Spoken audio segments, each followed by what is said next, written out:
The rumors are that Diddy was running some kind of Epstein type deal where he was filming everybody, right? That's the rumors. Yeah, I don't know that there's any proof or anything other than that. The thing is, like, we're getting the rumors from the internet. It's fun to talk about. It's hard to know what's true, but Yeah. why people genuinely love it when someone like Diddy gets caught, though. The glee that people have is weird. Why? Because he's too successful. Why is everyone focusing so much on P. Diddy right now? When in actuality, everybody should be focusing their eyes on this man, Sir Lucian Grainge, aka the chairman and CEO of Universal Music Group. Yes, the same Universal Music Group that had all of its artists' music taken off of TikTok. This situation is way bigger than anybody really thinks. And hopefully I'll be able to open your eyes just a little bit more. And there's numerous accusations of Lucian and UMG sponsoring these parties, including from artists like J-Lo herself. It gets pretty dark. And if you really want to get deep, over 70% of the songs that just so happen to be on the Billboard 100 just last year in the last quarter of December, okay, were literally owned by Universal Music Group people. And in the 1,000 plus page documents, Lil Rod Jones and a lot of other defendants as well admit that Lucian himself was at each one of those parties. So that... Yes, before we proceed with this clip, Jesse Waters sent this out. For 2 decades, Diddy was the Democrat biggest black celebrity influencer.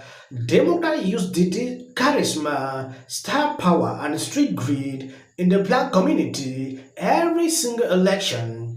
He was a political enforcer and in the back pocket of the powerful. That made him powerful with a free pass. Now if Diddy is found guilty, he's a combination of Harvey Weinstein and Jeffrey Epstein. So how prevalent is blackmail in American industry and Democrat politics? It's more than you think. And the powerful not only tolerate it, they participate in it. He did a segment actually pour out a lot of frustration on what he has seen with the Democrat Party. It is important we take an exclusive look into what is going on. I've seen this going on for days. I didn't want to do a video about it, but when I look at the kind of videos I put here, this is important. It is important we take an exclusive look into what is happening. Billionaire hip-hop mogul Sean Diddy Combs had his Miami and LA homes turned upside down in an alleged sex raid conducted by Homeland Security. A producer's lawsuit accusing Diddy of being worse than Jeff Epstein. TMZ has footage of Diddy's LA house after the feds ripped it apart. Drawers on the floor, safes cracked into, documents rifled through, electronics seized. TMZ reporting that agents zeroed in on Diddy's hard drives. Tonight, Diddy's whereabouts still unknown. He was arrested at Miami Airport, and he's been accused of acquiring and distributing Diddy's guns. But how was this allowed to get so big and so bad? Diddy, one of the biggest names in the music business, 3 Grammys, a long list of Billboard hits, and side ventures making him a billionaire. For 2 decades, Diddy was the Democrats' biggest black celebrity influencer. In 2004, Diddy spearheaded the Vote or Die movement at the DNC. We're spreading a simple, urgent message. Vote or die. Yes, it's that serious. They used to joke around about us, say we were disenfranchised, we were too lazy to vote. On November 3rd, they won't be laughing no more. The youth of America will have the last laugh. And Black America listened. People said vote or die, and people voted because Puffy said vote or die. Vote or die. You know, if he affected me, then he must have affected millions of us young black people. I voted for Kerry just because... Obviously, I'm voting for Kerry, so I voted for John Kerry. I voted for John Kerry. John Kerry. Well, I voted for John Kerry because simply, you know what I'm saying? Back then, Diddy was slobbering all over Hillary. You're one of the few politicians that young people relate to, and we wanted to just hear a message on why you feel it's important for them to vote this year. I really think that this year, more than any other, young people have their entire futures at stake. And I believe your slogan, vote or die, is accurate. Diddy says young people relate to Hillary? How much did that cost? Here he is with Barack Obama. No, my name is not Barack Obama. My name is Barack Obama. It's very important that you do not believe the polls. The polls are trying to say that my brother from another mother, Barack Obama, is up leading in the polls by 10 points. Don't believe that, brother. See, this is where we mess up. We start believing in the hype and we get too comfortable. Yes, when something like this is happening, the first thing the mainstream media would do is to attribute people, trying to call out, people like these conspiracy theories. I've seen articles where they say, oh, some conspiracy theories are online saying, oh, they are trying to protect him. Reason, Homeland Security, raided his home, that they want to remove evidence. So people should not know what is going on to protect people in power.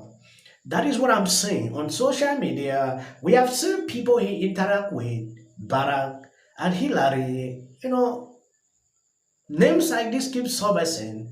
In the case of Epstein, I saw similar names like this. That is to clearly tell you one thing. This guy made a lot of sense. It is important. I played this video so you can see exactly what he said. This situation is way bigger than anybody really thinks.